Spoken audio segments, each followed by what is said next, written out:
அன்பின் ஆழம். யோவான் எழுதின சுவிசேஷம் 3வது அதிகாரம் 16வது வசனம். தேவன் தம்முடைய ஒரே பேரான குமாரனை விசுவாசிக்கிறவன் எவனோ அவன் கெட்டு போகாமல் நித்திய ஜீவனை அடையும்படிக்கு அவரை தந்தருளி இவ்வளவாய் உலகத்தில் அன்பு கூர்ந்தார்.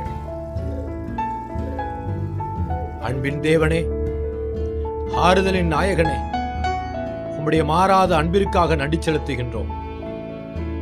பிதாவாகிய தேவனே, எவ்வளவாய் நீர் எங்களை நேசிக்கிறீர்.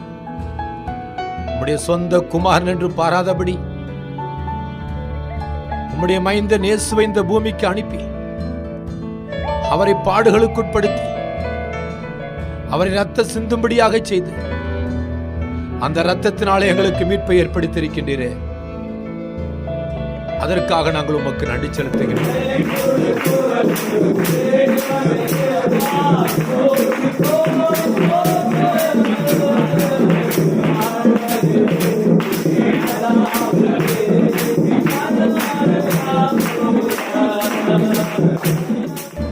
நீர் அன்பின் தேவன், நீர் அன்பாகவே இருக்கின்றீர்.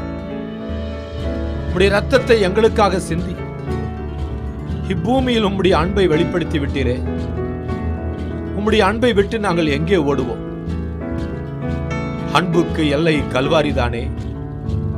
ஆம், அந்த கல்வாரின் ரத்தம் அன்பின் வெள்ளமாக இப்பொழுதே புறப்படுகின்றதே. அப்பா, உமக்கு நன்றி.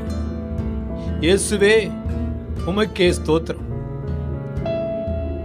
அன்பின் தகப்பனே, உமது அன்பை உலக அறிந்து கொள்ளட்டும்.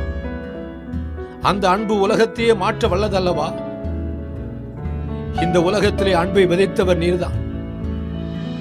அந்த அன்புக்கு எல்லை நீர்தான்.